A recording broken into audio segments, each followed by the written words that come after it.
What's up, y'all? Welcome back to another episode of our Pirates Rebuild here in Out of the Park Baseball 26, where we are joining you at the end of spring training heading into the 2027 season. As you can see, our Pirates did not perform tremendously well, only winning 30% of their games. But in today's video, we'll look to sort of review the spring training stats, make the roster cuts as necessary, review the final round of development results, and then I'll simulate ahead a little bit. We have a couple of weeks until the start of April where we actually begin playing baseball, but then we'll meet the team and kind of look over our projections for the season and play through the first series on camera. And so we'll get the year started and then move through the entire month of April, or at least that's sort of the plan. A lot to look forward to this upcoming year. We have the number one pick in the draft, and I think we should be slightly better in terms of our team's win-loss record. We can look at the preseason predictions that are based on spring training invites. As you can see here in the Central, we're still last, but there's a huge cluster of teams here, and we are projected to have a positive record. Now, this is just taking into account everyone that we invited to our spring training roster, so like all 42 players, but this will change again once we make the cuts and hit opening day in just a couple of days here. But as you can see, we've improved marginally. You know, last year we were a 70-win team, like upper 70s and mid 70s, we'll say. And then now this year we're projected to be over 500. So we're making incremental progress in the right direction. But before we dive into the full video today, I just wanted to say thanks for watching this series. Hopefully you're enjoying it so far.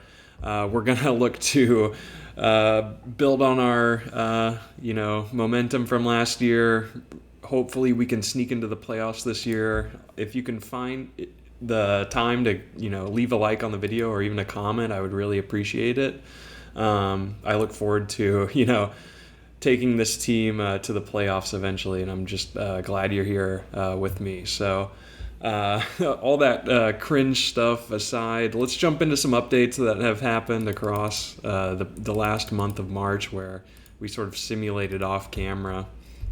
The first major thing I have written down here that I want to acknowledge is a scouting discovery of this pitcher, Willie Sandoval, who just popped up. AJ Preller found him, and now he's in our complex. He's a 6'4" lefty pitcher that we view as an 80 grade. Now, it's not your traditional 80 grade. It's very bizarre. He only throws high 80s to low 90s, and, I don't know what to make of this, you guys. He's obviously a control artist like, maybe the league has never quite seen, but he's going to throw just a flat 90. So who knows, but it's rare to see an 80 grade talent from a scouting discovery, so I felt like that was notable to mention.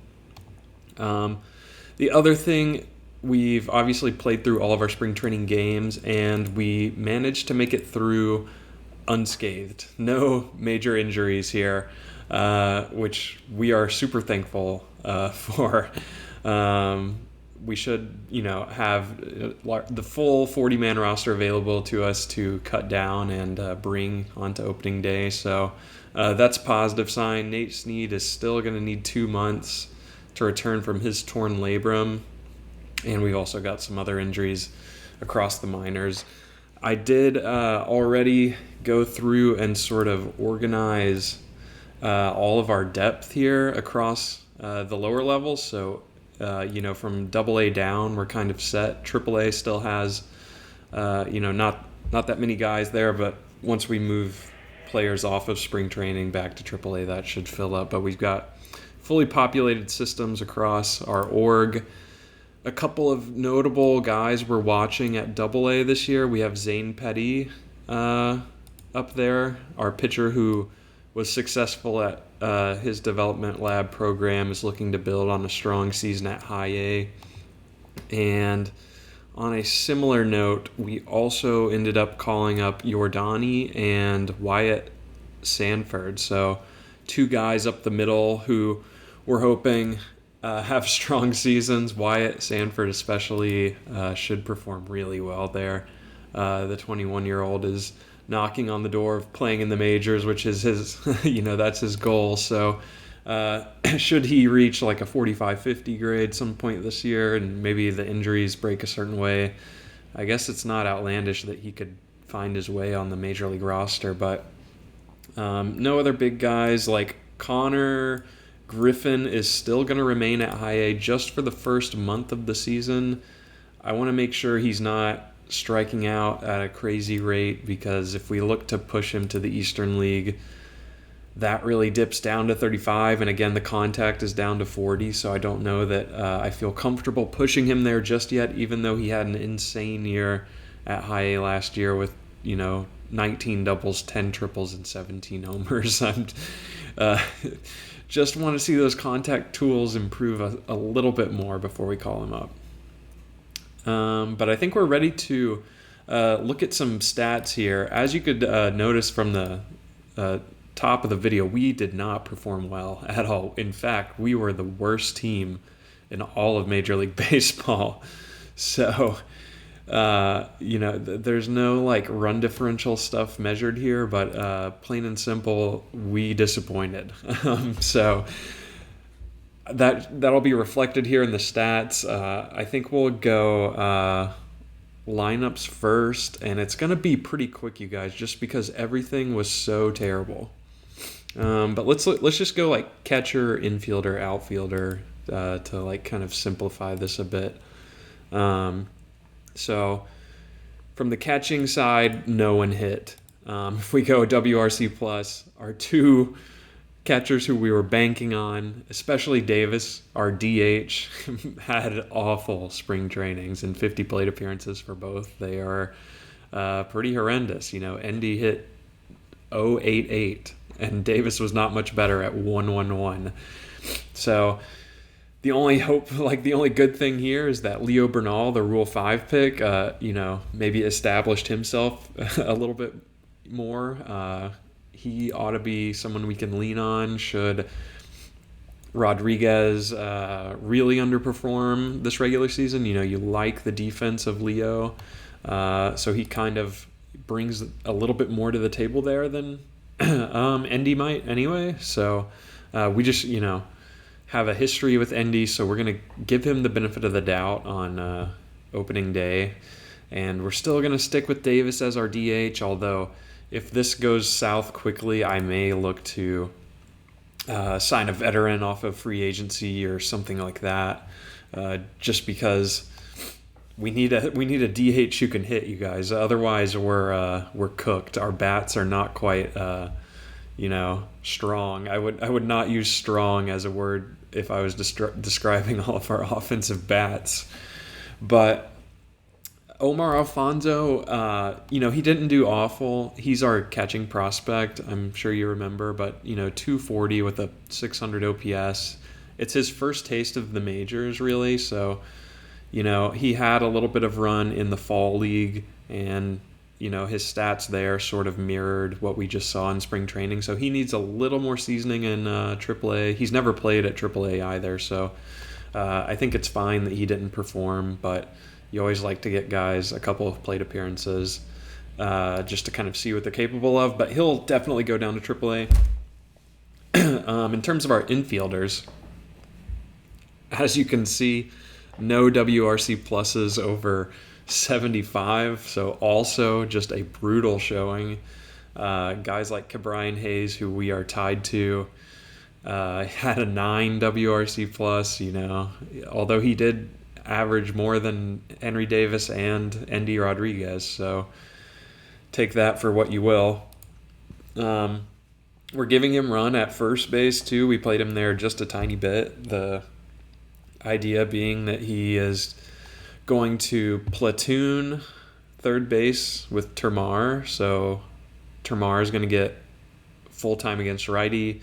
Cabrian is going to get full time against lefty. And I just think it's nice to have him as like a backup corner infielder so he can slot in for Spencer Horwitz on days off. So we tried to train him up to be a little more versatile. Termar really struggled, striking out 31% of the time. Obviously nothing here is positive, and there's really nothing positive I want to touch on like from anyone else. Like, I don't know that we can make decisions based on this other than just like everyone is terrible. But I think we're going to look to go with Jack Brannigan, given he did perform the best as our backup middle infielder. He did improve in the most recent scouting report. His eye improved to 50, and he actually grew some more potential there up to a 55. So despite his weak stats last season and, just about a month of action, I think we're going to run with him still because we like the defense and we like that he's a righty. So like Sung Chae, I think will go back down, even though I think just because he's a lefty, that kind of hurts him. And then same for Mitch Jebb. Should we have like a long-term injury, those will be the first two guys we look to call up. And same for Nick Samio. He's just kind of an emergency first baseman we could possibly consider bringing up, or even DH, but I don't know if I'm quite there with him yet. Ronnie Simon, I just don't trust him, obviously, after what went down with him last year, but he will be on the roster, I suppose. Not the majors, just the 40. We'll just stash him in AAA in case we need him. Outfielders, only one guy performed, and it's someone who we didn't necessarily like factor into our plans, but I'm not sure Wilfredo Antunez is ever going to work out. You guys, at this point, he still has 2 option years, so it's feasible he figures it out this year in AAA. He had an okay season there last year, not the best, obviously, and he's kind of turning into like just a platoon, like lefty bat. Who's good against hitting righties. So I don't know that he factors for us at all this year. Barossa, I think, could, but again, his performance is terrible here. But he was okay for us last year, and I don't know. Like, I'm not like dying to have him on our opening day roster because the lack of center field defense, and Melton brings so much more range and like error and speed, like, with just a little bit more well-roundedness to his bat. I'm willing to bet on Melton, even though this isn't strong. I still think the combination of like his strong year in AAA and the development league this year, like 134 WRC plus and 116, I'm hopeful that parlays into major league success, for us this year as a 4th outfielder. And I like that he brings a little bit more, like, even though his power is only 50 grade, it's still quite a bit more than Barossa would bring. The guy who performed best was this guy, Jace Bowen, who I didn't really consider him to be an option for us just because he's only ever played at the AA level. He had a limited run at AAA last year, and it was just fine. It was like 72 WRC plus, nothing special. And I think he's just a little bit too far away because it's only 40 power, 40 eye. Even though I like the personality and the first base versatility, he can only really play a corner. I wouldn't want him in center necessarily. But that said, like, I think we could, fit him in if someone were to go down with an injury. It just depends kind of on his development. It's his first year on the 40, so, he may just stick around for a while, but it was nice to see him, I guess, hit well here. He was like the best hitter on our whole team. It's just unfortunate for him that he's going to be blocked by these other guys. Reynolds and Cruz and Mullins were like close enough to average, like almost 100 WRC plus, that I'm like fine with keeping them. I like that Mullins did not strike out very much and, close to walking the same amount that he was striking out. It's just that he wasn't hitting really. He did hit a couple homers, though, and then same for Brian Reynolds. Like, the strikeouts are a little more elevated, but at least he's, like, batting runs in, I guess. So, from a lineup perspective, it's not, like, amazing, you guys. But I do think, like, we're going to just kind of roll with our initial plan of, like, Melton as the fourth outfielder, Brannigan as the backup guy up the middle, and then we're going to keep Henry Davis at DH, even though I know that's, like, probably unpopular. I'm still willing to bet on him. He's a former number one pick, you guys. He has to do something for us, right? Anyway, we can move to pitching now, where, you know, there are some good and some bad. So we're in spring training, but let's look at just our starters. So if we go by, what do we want to use as our key metric here? Strikeout minus walk is usually what I default to. I think everyone had a pretty good spring, apart from Mitch Keller, who got lit up, you know, high ERA. The whip is high. You could say the whip is high for all three of these guys here in the middle, I suppose. And the FIPS as well. Like, you know, they're giving up the long ball, which is somehow, like, Paul Skeens for the second straight year is giving up the long ball. I don't love that. The strikeouts are low for him, too, only 10 per 9. And Jared Jones, I think, you know, outperformed him in most ways. Well, you know, strikeout minus walk being the one way, I guess. You could go either way on the FIP and the whip and the ERA. But Harrington was good. I think Harrington was solid, even though he does also have the homer issue, which is not good, and the ERA issue as well. So, you know, maybe I'll just backtrack everything I said. I think Bubba Chandler was our best spring training pitcher. He has the sub-1 whip, the sub-2 ERA. The FIP is right on average, and he didn't walk guys. It's just the strikeouts are still not there with him. So I'm hoping he can recover and sort of rediscover his stuff a bit with us this year. You know, last year was tough for him, but I think he did enough in spring training to, you know, let him have a little bit of a leash at starter. And I don't know. I mean, we're committed to all of these guys, right? I think Harrington is going to get the 4 and Chandler's going to get the 5. It's just kind of what I'm feeling. Oh, excuse me. Sorry. But let me know what you would do here. I mean, Keller, I don't think performed well enough to. I tried shopping him. There's no market, and not that we would trade him now, but I was just trying to see, you know, preempt any, like, get ahead of it. But there's not really a market for him. In terms of relievers, Brian Abreu was really dominant for us. You know, 2.45 ERA. You know, good whip.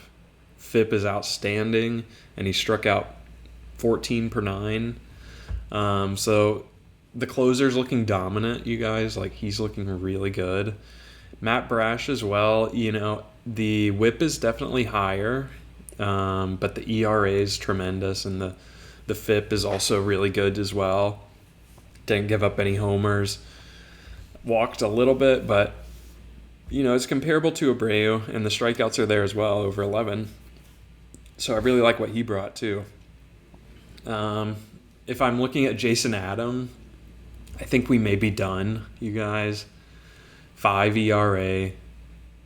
The whip is really high. The FIP is really high. 2 homer per 9. 7 walk per 9. Granted, he did strike out 14 per 9, which leads the team. But I look at his regression. I think we went over this. And he's down to 93 to 95 on his stuff. And I'm like, I just don't want him blowing up games in middle relief for us. And there's no trade market for him. No one wants him. So I kind of think we may be done with the Jason Adam experiment. So if we just, like, mock up our bullpen here, like, as we go, we could remove him from setup. The other guys who we can easily, like, remove from consideration, we'll discuss Tim Herron in a minute.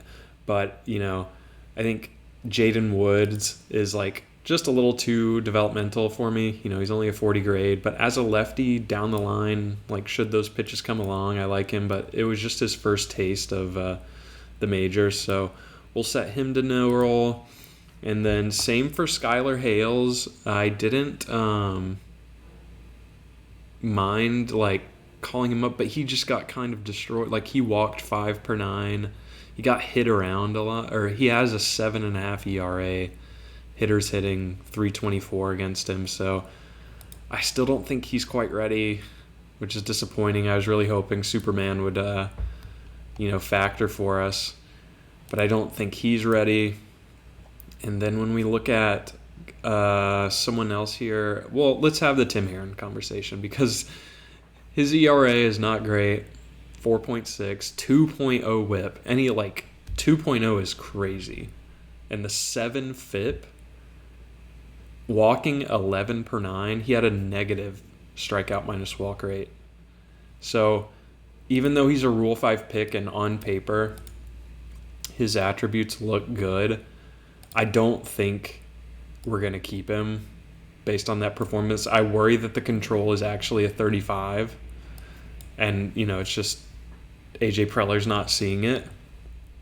With this stat line, I can't keep him on the roster, you guys. 11 walks and a 7 FIP. I'm just not willing to do it. So he's not going to factor. We're going to say he's out, which brings our lefty specialist down to these 3 guys, Dalton Rogers, Hunter Barco, and Odanier Mosqueda. And really the best guy out of all of them, I think, was Odanier. 3.38 ERA. That's pretty good. The whip is right on average. The FIP is good. Not egregiously walking guys, only 3.4. And I look at his attributes, and I just think there's so much more to tap into. And he's, pretty much ready. At 27, I think we need to get him reps, And I trust our pitching staff to develop him. I just think it makes more sense to run him out than Herron, especially when, you look at their potential ratings, right? Herron's better on paper against lefties, right now, for sure. But look at this difference in potential that we see in Mosqueda. It's +5 on the control and then, +35 across all 3 of these categories. So I'm sort of thinking him as our opening day lefty specialist. And that would require us to buy his contract for 1.2. So it would be a bit of a hit financially. But I just think it's kind of his time. And I'm ready to, at least experiment and see what he can offer. He was pretty good in AAA last year too. So, or that was 2 years ago, sorry. So I think we may try him. I don't like, Rogers honestly performed well. I don't want to discredit his spring, 3 ERA, sub-1 whip. But he only runners left on base 57% would be the one thing I would see on here and be okay, that's not great. Everything else checks out. It's just, again, we go back to his current ratings. We do have a scouting report on the way for him, so I guess it could change. If the control were to bounce up to a 40, I think it would be a conversation to at least consider him versus Mosqueda, but I kind of like Mosqueda, so I'm thinking he and Barco both go back to AAA. And so, Barco did okay. I think he actually led us in strikeout minus walk, but he had a homer problem, 2.3.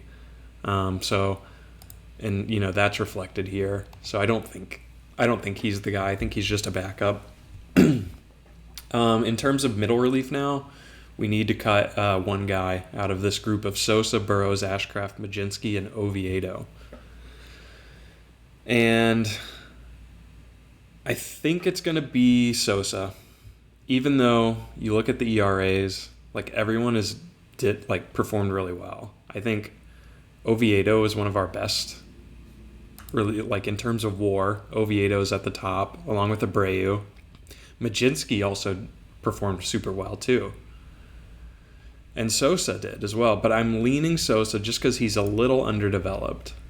The stuff isn't quite there. The 40 grade changeup I think could get touched up, and you look at his ratings here, that kind of aligns. He's still just 25 and a half, has never played at AAA, so I think he's the easy guy that we just go with. So the bullpen's going to kind of look like this. I think we're going to go, I'm kind of undecided on whether Mlodzinski or Oviedo will jump into middle relief, but in either case, it's going to be Mosqueda, Oviedo, Mlodzinski, Ashcraft, Burrows, Brash, Ferguson, and Abreu. So I really like the back half of our bullpen now. We've really beefed it up quite a bit, and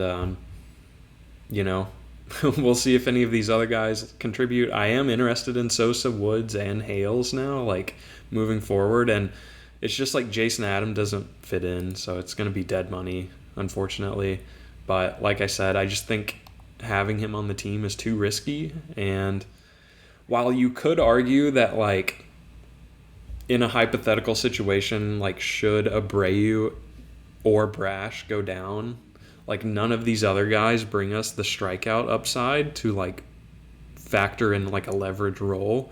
I would agree that that's probably true, but in that case, I think I would look to bring up Hales, which is, like, crazy considering he has a home run issue, but I would be willing to try it, and maybe by then he's worked on it enough, so I don't think it hurts us to send Adam off. And then same with Tim Herron too. I just don't trust the spring numbers, so we're gonna roll with Mosqueda as our guy. But that's been a lengthy stat recap. Sorry, I got super into that.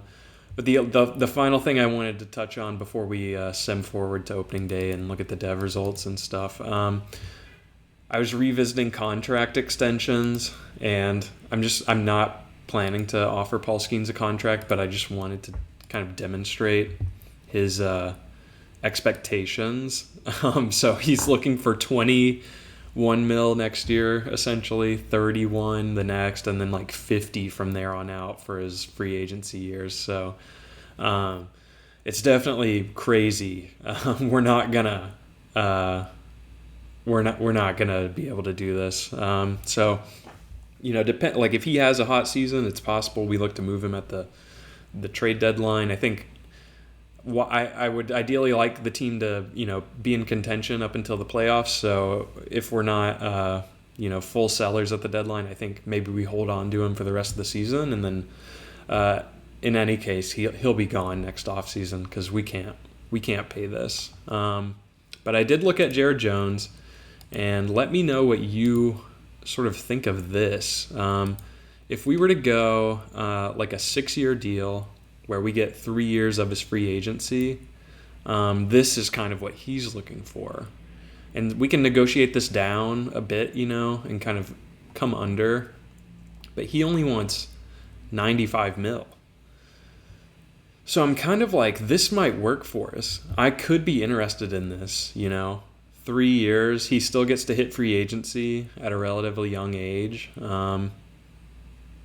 And we could even we have it right now to be a team option. So I'm going to consider this off cam, and then maybe we make something like this, happen for us. Like, I think locking him up as a potential ace would be smart because he's still just 25, and sure, he just came off of injury, but I think he ought to be okay. And I like where all of his pitches are. I just I'm kind of talking myself into a Jared Jones long-term deal just to kind of have somebody that's like I would feel comfortable throwing out in like game 1 of a playoff series. So we may look to make that move early in the season as well, but let me get off cam here and run through these roster cutdowns. I'll come back at opening day with the dev results, and we'll look to start our series against Atlanta and Spencer Strider. So that ought to be fun. I'll be back in a sec. Okay, guys, we have officially made it to our opening day. where we have a 4-game set here coming up against Atlanta. But before we dive into that, I wanted to review the Dev Lab results that we got back. Nothing too major happened here. Spencer Horwitz improves his base running by 5 just to bring him up to an average base runner. No improvement on the defense for a lot of guys. Endy, Leo Ver, Brian Reynolds. Nick Gonzalez does improve his base running incrementally, so now he is a 60 grade base runner. And then an outstanding result for Termar in base running, improves his rating by 5 as well. So hoping that with Termar and Horwitz, they're going to be on base a lot. I don't want them clogging the base path, so I'm hopeful these will make us a better team overall. No improvement on defense for Dean Curley Quentin Young did improve his base running. We're trying to make him, more well-rounded, just to have some sort of, win with him. We need some kind of win on the board with Quentin Young, so gave him an easy base running program. And then no improvement on defense for Jack Brannigan. And then also this Tony Blanco Jr. guy, we never really have ever addressed him, but he has potential, godly power. But, I just tried to get his, defense a little bit better. He's only 21, so who knows if he ever plays for us. But I didn't really know what to do with the last slot. And then we got a new top 100 prospects list where Danny Jimenez is still holding it down at number 1, but Connor Griffin drops to 3, and Ethan Holiday trades places, goes up to 2. But Danny Jimenez is still number 1 for us, y'all. I don't know that he's ready for Dominican League yet. The 50 power is certainly there, but I just don't like half of his attributes being in the 35s, So at just 17.5, I think we're going to give him one more year in the complex. So Nico Jimenez will not debut this year. And there's no real other notable guys in our player dev tree. Harrington is still there around where he was last year at 35. Alfonso as well, still top 50. Then a couple of newcomers at the back half. I don't think there's anyone here that's really worth touching on. They're kind of just 4A guys in my opinion. And then Navarez slides out slightly, and Sanford is there as well. Nate Snead really drops out with his injury, and you can see the rest there. So that's it for prospect updates. We'll meet the team here.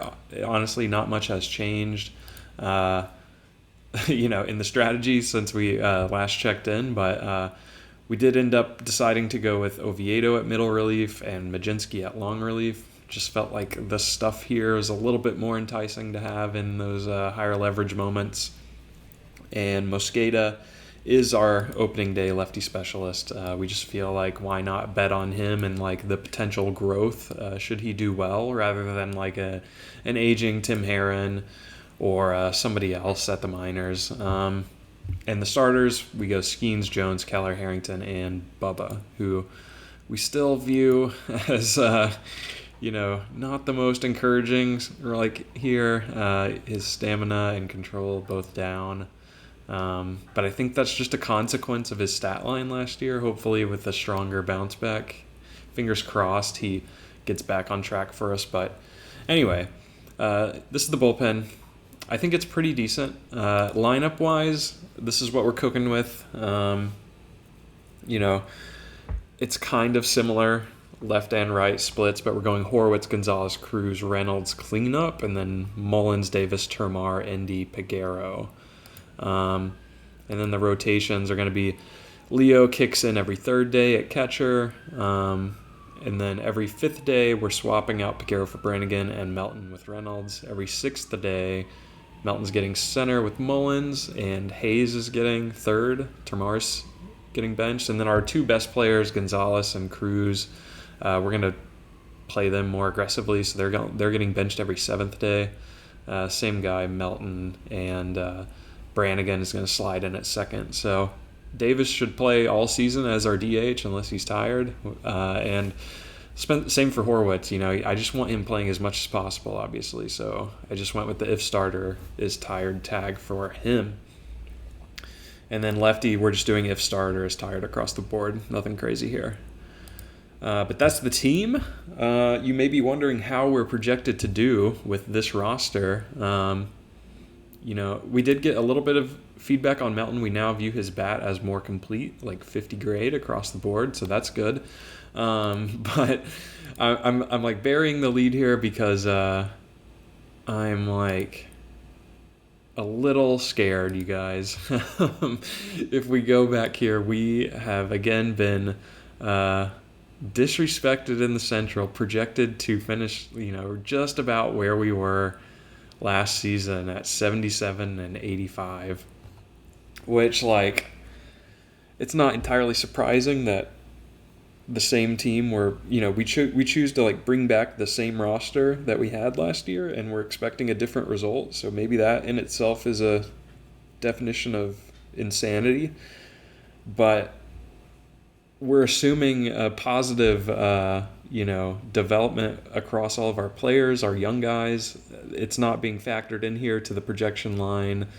We're last in the division in homers, last in batting average, and middle of the pack in steals, I guess. That's a small victory, but our pitching is also not projected to do all that well.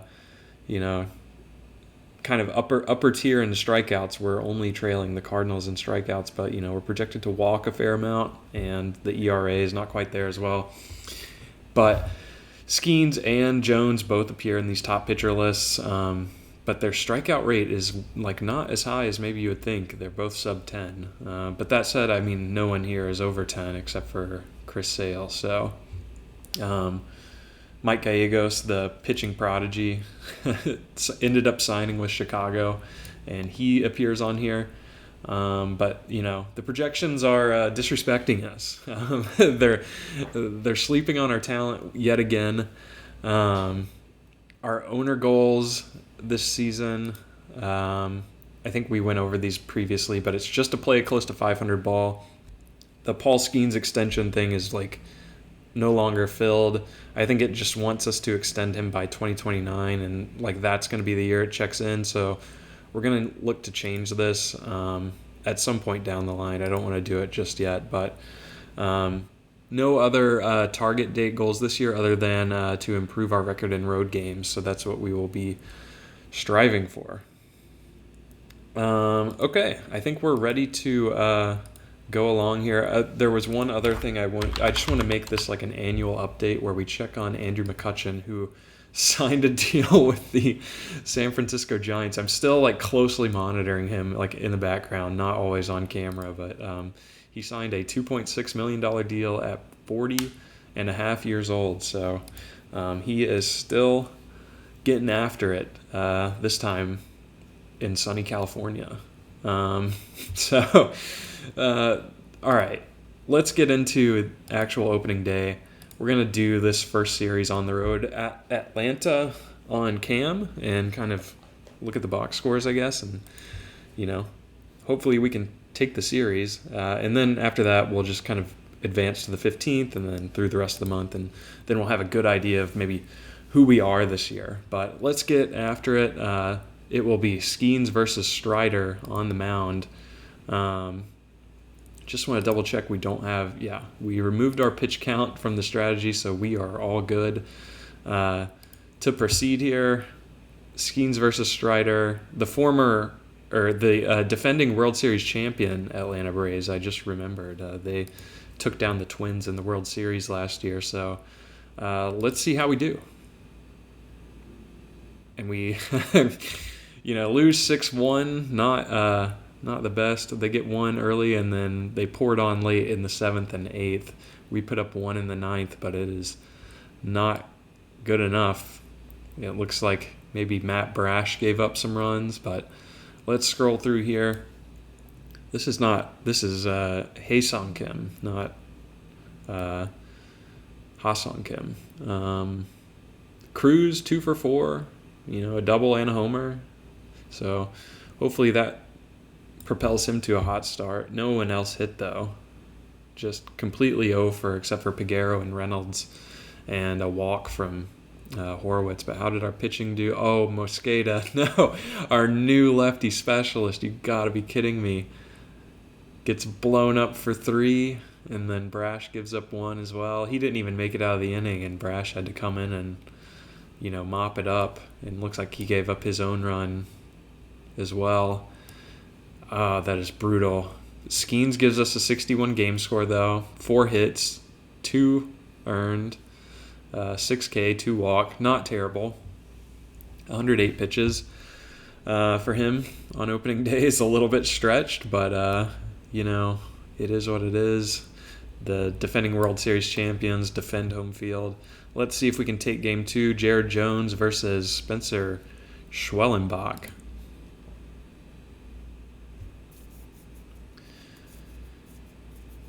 As we do take Game 2, 5-3. So there we go. They jump on us early with 1 in every inning through the first 3, but then we come back 2 in the 5th, 1 in the 6th, 7th, and 9th for the 5-3 victory. 12 hits on the day for us as well. The bats got going. Peguero went 4 for 5. All 4 hits were singles, but looks like he's back in a major way. But they jump on us early, and then we were able to bounce back. It looks like did they have a lefty? Yeah, they went with Chris Sale in a looks like he suffered some sort of injury, finger blister. Yeah, and then they had to go to the bullpen. So I don't know what happened to Schwellenbach there. Maybe that it was a rest thing with Chris Sale, or who knows. But Jones pitched a good game. Well, he gave up 7 hits. He kind of got hit around, but he was able to strand most of them, only allowing 3 no walks, 8 Ks. I guess he did give up 2 homers. Mosqueda bounces back the following day. Scoreless inning, 1 strikeout, and then looks like we went Ferguson Abreu for the save there. So pretty decent. Let's look at the bats, see who hit for us. Looks like we got doubles from Horowitz, Hayes, and Gonzalez. Homers from Mullins. And steal from Peguero. So Henry Davis still hitless as our DH, although he did score. I think he was hit by a pitch. Yes. So we split the first 2. Our scouting report is back on Anthony Solomito. And he's gained his velocity back after the Tommy John. So maybe he's not done quite yet, although he is fragile now. We'll just have to see what happens with him over the AAA season. But Game 3, we are going Mitch Keller versus Hurston Waldrop, the youngster from Atlanta. So let's see how we can do here. And we lose 5-2. So that's unfortunate. It looks like we were on the board early, up 2-1.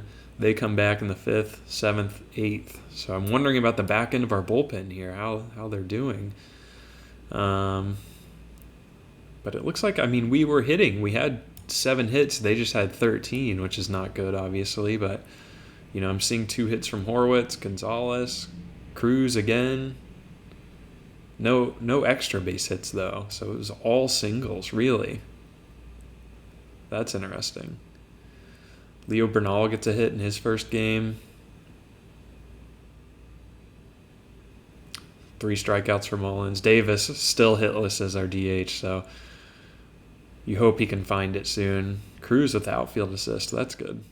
Keller, decent, just like average game. He didn't strike anyone out, so that's why the game score is low, but only walking 2 earned on 8 hits isn't that bad. Looks like Oviedo got touched up a bit in his first action of the year, and then Brash had to kind of come in and attempt to save it, although it looks like he gave up 4 hits trying to just secure 1 out, so that's maybe not ideal. But we're still very high on him. Hopefully he can, settle in. Anything else happen here? No. And this is actually Schwellenbach got the start here, so not Waldrop as we projected. Looks like he'll go today.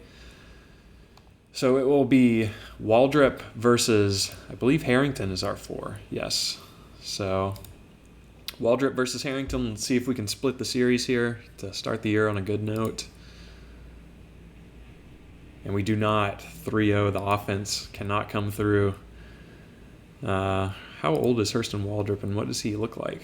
He is 25 now.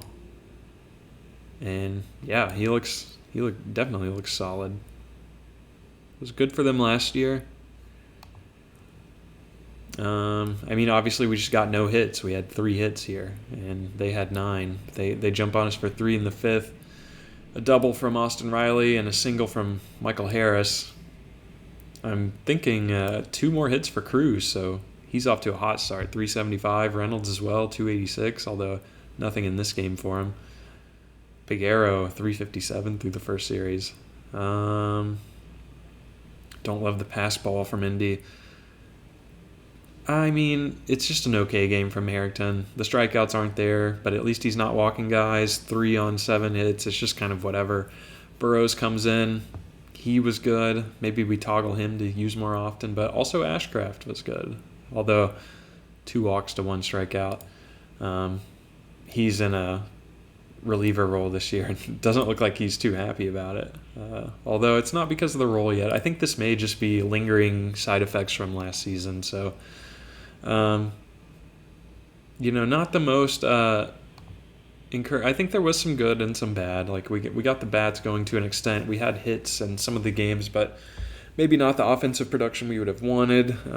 Let me sim through these next couple of weeks here. I'll rejoin you on the 15th, and we can update, take a look at the updated batting stats and pitching stats. But we've got 3 on the road at Tampa, and then Boston at our place, and then St. Louis at our place as well. So a couple of, cross-league matchups here, and then our divisional games are back with a couple of, opponents we're familiar with. But let me jump ahead to the 15th. I'll be right back. All right, guys, we're back here a little earlier than expected because some things have happened. But since we last left off, we dropped 2 of 3 on the road in Tampa, but came back with, taking 2 of 3 against Boston at home. And so far, we have taken 2 in a row against our division rival, St. Louis Cardinals. But in this most recent game, we actually had it was just a brutal. If I go down here to the bottom to special notes, guys were dropping like flies. We got Jones, Brendan Donovan, Carlos Rodon, Mason Wynn, and O'Neal Cruz. Everyone was just wrecked this game. So we have some injuries we need to figure out what we're doing with. The first of which, guys have had sort of lingering injuries here. Like Jared Jones is just a minimal hamstring strain, which is estimated to be 5 days. So we've gone in and we're going to bench him for 5 days. I'll make sure he doesn't, pitch on it as I sim through. So we're not too worried there. Termar is dealing with knee tendonitis, which is an extended injury for him where, it says minimal on the hover, right? You see the parenthetical minimal there, but when you click in, it goes moderate. So I didn't really want to bench him for a full month, and I didn't want another thing to go on his injury history. So we're just playing him through it for now. He hasn't been tremendous, but we're still pretty early here, so I don't want to look too deeply at it. But his knee injuries are really stacking up, you guys. This is I guess it already is on his injury history, so I'm not even gaming the system by not putting him on the IL. But is this a potential issue for us down the road? Is is this gonna lead to something more detrimental? I don't know. So kind of a rough look there for him. But the bigger deal is O'Neal Cruz, who initially just had a bicep strain that was gonna put him out 1 week. So we started playing him at DH, and then we threw Henry Davis in right field, which is hilarious, but it made sense at the time, just for a 5 or 6 game stretch. 1 week at DH, he shouldn't throw at DH, so that was the thought process. But in the most recent game, he's got a strained back, which is going to be a 2 to 3 week injury, and obviously sucks to lose our best player through 12 games. He was OPSing over 1,000, and you know, it's not really what we want to see. So now he's got 2 injuries on his history this year. We're going to have to move him to the 15-day. There's just no other way around it. Or the 10-day, rather. And we're going to need a new backup outfielder. So we'll have to dip down to our 40-man here and see who makes sense. So we're losing a lefty bat. I almost want, and I like don't want to bring up Ronnie Simon. I just we're not doing that again. So it's either one of Bowen, Barrosa, or Antunes. So let's try to look for some clues here. Antunes honestly could make sense because he's off to like an insane start. Granted, it's only been 5 games, but if we look at him as like a, platoon lefty, against right-handed pitching, I don't know, maybe. I mean, he could honestly try to hit both sides, like with the 45s, like maybe it comes along. He's a maybe. Jorge Barrosa would be the safer option. He's proven at the major league level, but, through 9 games at AAA, he's kind of just whatever. We move him to left and Reynolds to right, I suppose. Sorry, I've learned in this series to limit my decision making while I'm recording, or at least try to do less of that. So Jace Bowen here is the last option. He had the best spring for us, and he doesn't look awful. He looks somewhat serviceable. The other option is Melton takes the starting role, and then we just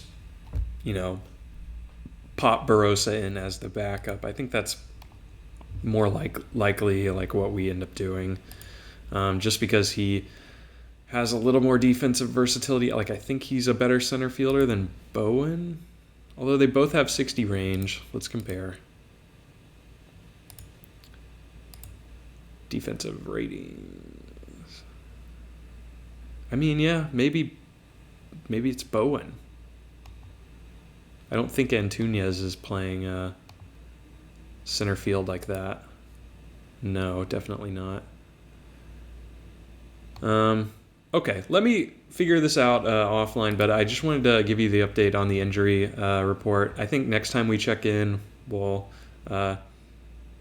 maybe go through this Washington series here, on the 22nd, and that leaves us, 1 month, or 1 week left in the month, and then we can wrap it up there, but I'll be right back once I figure out what to do. What's up, guys? Back here with just another quick update. As you can see, since we last left off, we ended up dropping the final game against St. Louis and 2 of 3 against Chicago on the road. But then we came back and split with Washington here, losing the final game in extras in the 10th. 2 5-4 victories for us there. But the plan we ended up running with, we ended up calling up Jace Bowen, who so far in 8 games, 22 plate appearances, hasn't been, too good or too bad either way, I guess. I think he's just been serviceable. He's not playing all that much, and then we ended up sliding Jacob Melton into the starting role, and we're actually DHing him for a little bit as well because he also suffered a sprained elbow. So Henry Davis kicks back out to right field, where he's serviceable, 45, 50, but I just wanted to keep playing Melton because Melton is having quite the year at the dish, hitting 280, OPSing close to 800, taking a good amount of walks. He is striking out a bit, but 127 WRC plus for him so far, so he's been hot. I had to keep him in the lineup somehow, and I just didn't want him throwing out in right field. So those are the moves. I'm going to continue here through the end of the month. Something to look forward to. Recently, the draft pool was announced, so we'll take a look at that before we end the video. But let's get to the end of the month, and then we can kind of look at some stats, and then, like I said, look at the draft pool. Okay, you guys, we have wrapped the month of April here. As you can see, we are 13 and 14. on the month, so just kind of a 500 500 month for us. But we take 2 of 3 against the White Sox, and then 2 of 3 against Seattle, and then end up losing the first of a set at Colorado to end the month. But not too much to say about like the on the field stuff. This game where we lost 12-0 was pretty brutal. We actually got a message in our inbox because Logan Gilbert threw a like complete game one hitter where he struck out 10, and we just got kind of embarrassed. So that was not so good. But we bounced back the following days and take 2 7-6 and then 7-4. But that places us firmly in second place. A half game up on the Cards in the division, 2 games behind the Brewers.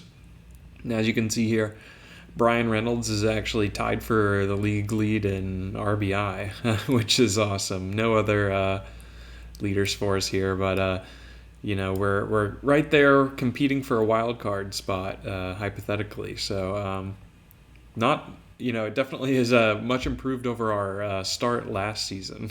We'll put it like that, but. There hasn't been too many other like injury updates where like Melton is nearly recovered from his sprained elbow, and Termar is nearly recovered from his knee tendonitis. Melton has cooled off considerably. You can see he's regressed back down to just kind of a league average hitter, sub-WAR player. So like he had the hot 2 weeks there, but he's back to earth. Piguero and Endy are both struggling as well, and we'll have a conversation about Bubba in a bit. But Reynolds has been super hot, and our lineup overall has been like pretty decent. If you look at some of these guys, like Cruz also came back in the Seattle series, like very near the end of the month, so he is back and healthy now. But our 3 through 6 is like doing pretty well here. Like Cruz hitting 400, and then Reynolds, Mullins is getting a bunch of RBI, Davis. But there are some improvements we can make. So if we like kind of go in here, we'll just go guy by guy. So far Leo Bernal in an 8-game sample, he's not doing all that great for us, but I still like having him just because the defense on the bench. Henry Davis has been our everyday DH for the most part, and we're happy with these stats. Should it project to the full year, we're looking at 18 homers, 96 RBI, 42 doubles. I think that's solid. He's not striking out a ton, which we like. You wish he would walk a little bit more with the 45 rating there, but that he hasn't quite unlocked that just yet. But he's maybe cooling off a little bit. I think I saw his WRC plus closer to like 115 at one point, but his last couple games look good. I think he's working out as the DH. Endy, however, is really struggling. I'm almost considering giving Bernal more run. The only thing that's saving Endy, the last I checked, is that his he's throwing out 40% of runners, which is like pretty high for for the catcher. Anything like 30 plus is really good. But the zone rating is slightly negative. I think we're going to give him a little bit more time, but he's definitely cold, and we may look to increase the platoon frequency of him and Bernal. It's only at a 3-day rotation right now. Horowitz has been good. OBP still 350. Only 1 homer, but again, that's not his game. He's got 7 doubles and 5 steals. So should this, project out, we're looking at 30 steals from him, which would be incredible. And, 66 RBI. We just want him to get on base at the top of our lineup, and he's doing a great job at that. I have no complaints there. Nick Gonzalez is pretty cold to start the year again. He's a negative 0.3 WAR player with only a 67 WRC plus. We're still committed to hitting him third, I think, although we may look to swap Davis up to third. I don't know. But you think with these ratings, surely he'll turn it around at some point, right? We just need to give him a little more leash there. Oh, and he's actually unlocked captain personality, so that's a new development that'll really help our team. We lacked a captain for the majority of this playthrough, ever since we let go of Joey Barton and McCutcheon. So that's awesome. Ke'Bryan Hayes likewise has been like surprisingly good in a bench role, so maybe he has like found his calling here. Finally, very limited sample, but hitting 300. So what more can you ask from him? Termar has been really struggling. I don't know if the knee tendonitis is like shadow nerfing his attributes at all, even though it just says moderate running, development. But he's not getting a ton of RBI. Like 18 homer, 30 RBI projection just seems off, right? Like I think this should turn around. He's now competent at third base, although he has been subpar there for us with a -1 zone rating and only 89% efficiency. So it was a bit of a learning, journey for him, but I think he's almost there now. So that's probably contributing a lot to the negative WAR, the errors, but hopefully he bounces back. Jack Brannigan, we may look to make a change here just because he's repeating his previous numbers, which we obviously don't love. I don't even know that he's like good against lefties, no, but only in a 9 plate appearance sample. We may give him to the middle of next month, and if he is continuing to, suck, we'll look to make a move with one of our other infielders at AAA, like Mitch Jeb or Sung Chae. As far as Liover Peguero, it's definitely a step back from last year.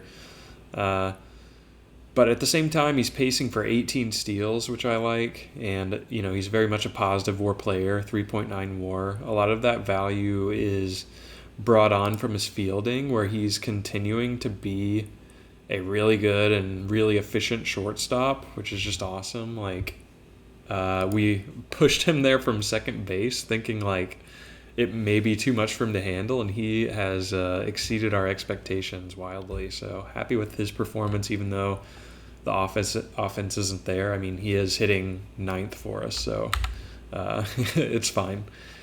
And then we already looked at Jacob Melton. Definitely a regression back to like sort of his mean, but we'll keep tabs on him. We still like his defense in the outfield as a backup. And then Reynolds is crushing the ball, you guys.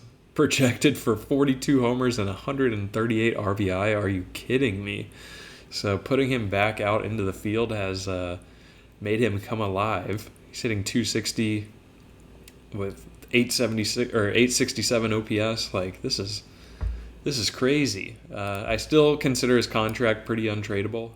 But should he sustain this like up until the All-Star break, maybe I can convince myself that it's worth it to move off of him. We'll see how it goes. And then Mullins has also just been like okay. The average has not quite been there this year for him, and the OBP as well, but I think that's mostly because of the average. He's walking at the same rate he was last year. He's definitely one of our like RBI leaders, and he's hitting I think 5-hole for us, so projected for a lot of RBI, and 36 steals would be a real return to form for him.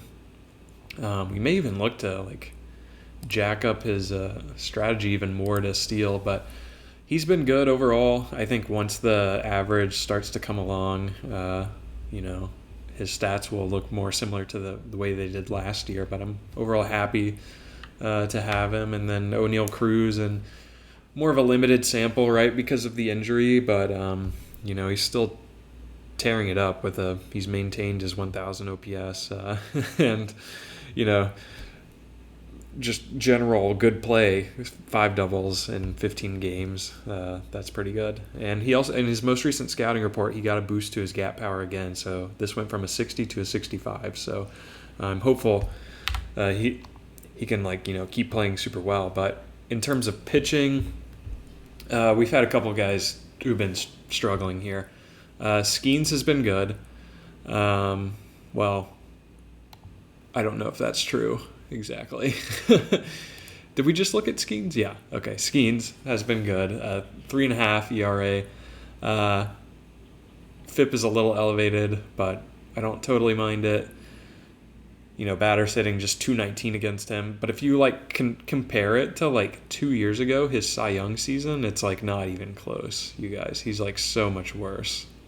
Granted, he won the Cy Young, so it's of course elite, but the strikeout minus walk being half of what it used to be is really tough. So he is playing better, though. It's definitely not the same start he had last year, so we're happy about that improvement. The next guy here, Jared Jones. Let's just go back here. He's really kind of struggled. I don't know if that hamstring injury was, the root cause, but he's kind of getting hit around a bit where, the homers are maybe elevated slightly. Batters hitting 325 on him, so that's not super great, but the strikeouts are there, and the strikeout minus walk is pretty encouraging, so he should hopefully turn it around. Mitch Keller had one horrendous start here where he gave up 8, had just a 9 game score, but since then he's bounced back and given us 1 average and 2 above average games, so hopefully he continues to turn it around. And then Thomas Harrington has also sort of been up and down. He just had a pretty big stinker. He was on the receiving end of that Logan Gilbert one-hitter. But he's striking out more guys year over year and walking less. So I'm maybe cautiously optimistic he'll be slightly better once he gets this batting average stat in check. But it's still super early. He did regress a bit in terms of his movement, I noticed. But we need to look at Bubba, you guys, because he's now profiled as an extreme fly ball pitcher, which I obviously don't love. He's walking 6 per 9, and hitters are hitting over 300 on him. Strikeout minus walk is only at 7. He's projected to be a negative WAR player, nearly a 2 whip. This is not good. And I'm almost considering a AAA reset for him, where he goes down, maybe he taps more into his movement again. Let me know what you think. Bubba works hard, but, whatever he's doing right now is not working. I don't even know who the corresponding call-up would be. It would likely be we would push Burrows into a starting role, I think, from the bullpen and just call up another bullpen arm. But Bubba has really regressed, and it's just not looking good. See in the latest scouting report, his movement rating drops again. He may just need a full, month or 2 in the minors to figure it out. But I don't know if I'm willing to commit to that just yet, because I'm he gave us some good games early in the year. I don't know. I'm gonna have to think about it in between episodes, and we'll speed through the rest of this. Sorry. I don't think Brian Abreu is really quite ready to be a closer. He's come on lately, and his last few have been fine, but he blew his first 2 games and had a really inflated stat line. So we're still kind of hoping he settles in a little bit more. Brash and Ferguson have been good. Ferguson has been tremendous, as he always has been. And so has Johan Oviedo. Look at these stats, y'all. 1.8 ERA, 0.6 whip. Striking out 10 per 9. He's been awesome. So he's been cooking in middle relief. So we're going to toggle him to use more often. Ashcraft has not on the other end of the spectrum. FIP super elevated. He's walking guys, which is a major red flag because he never walks guys. That's his calling card. So you kind of think oh, you hope he hasn't lost it, We see a bunch of regression here over the last year and a half, so not quite sure what to do with him. We may just have him avoid high leverage for the time being, but Burrows has been good too, which makes me think maybe he could be pushed to a starting role. He's pretty much 50 grade across the board, and I think might give us better performance than Bubba, so that's sort of what I'm weighing at the moment. And Majinski has, not been very good in mop-up, although the FIP is positive there. So maybe it's just a case of a small sample size, kind of a couple of unlucky outings for him. I think he's still fine to have, but I wouldn't want to push him into a starting role. So last guy, Mosqueda got really touched up in like his first and second outing of the year, but since then he's been good. He only had 1 run allowed here, but the last 4 appearances he's been pretty okay. Although he did walk 3 in this one, so definitely a work in progress. But we're still optimistic on him long term, so happy to keep him on. But that is the opening month of the season. Before I let you go, I did want to give a quick teaser on the draft class and kind of the players who may be available to us. I don't want to go super into detail. I'm just going to kind of give you guys a teaser, and we will sort of leave it there. But in terms of, all batters, all pitchers. If we go to pitchers here, there's already someone who I have sort of identified as being potentially interesting. Actually, it is this guy. I don't know why it was not appearing. Do we have it filtered for something? Yeah, work ethic. So there's a bunch of, top arms here. Most of them were high school from what I could see. There are a couple college ones here. This guy looks okay as a lefty. Obviously we've been seeking out a lefty, but I don't love just the average competition level. But we'll know more about all these guys at the scouting combine. I just wanted to show you this guy essentially, Dan Beebe. He's already a 45, 21 years old. I'm almost already locked in on taking this guy first overall because look at this profile. Ground baller, he's already throwing near 100. You think the movement can be generational, the 85, 90 grade there. Control just okay, but throwing that hard, it's kind of what you expect. 4-pitch mix, we do need to work on those pitches, but you love the personality and you love the stamina and holding runners. Coming from University of Oklahoma, great competition level. He's only demanding $8 million. Is this our Paul Skeens replacement, you guys? Is Dan Beebe going to be throwing BBs for us in Pittsburgh? So I just wanted to show you guys him because he's obviously, he looks electric even though he's just 5'10". So in terms of batters, it's all high school guys. So I'm almost not even, we'll figure out who's good and who's not in the draft combine, I suppose. But there is this guy from Canada who's already a 30. Maybe we'll look at him. Blake Lane, a lefty, poor competition level. All the Canadian college guys are always so risky because you never know if their stats are valid or not.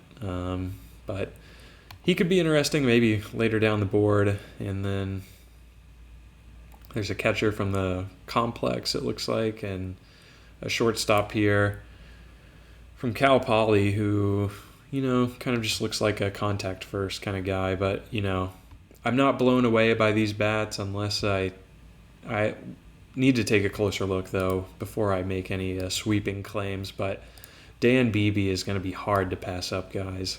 But we will, in the next episode, move through the months of May and June. And then ideally, we're going to lead right up to the draft, and you guys can see who is available on the draft board once we get there. So there's a lot to look forward to in next episode. We'll do the draft combine, of course, and then we will kind of see how our Pirates perform over the middle of the season as we, kind of get into the meat of things. So as always, I appreciate you guys watching the video. If you've made it this far, definitely leave a like or even a comment. Let me know what you think about the team this year. And I'm happy to, go back and forth with you over, ideas you may have for the roster. So we'll leave it there. I appreciate you watching again, and I'll see you soon in the next video.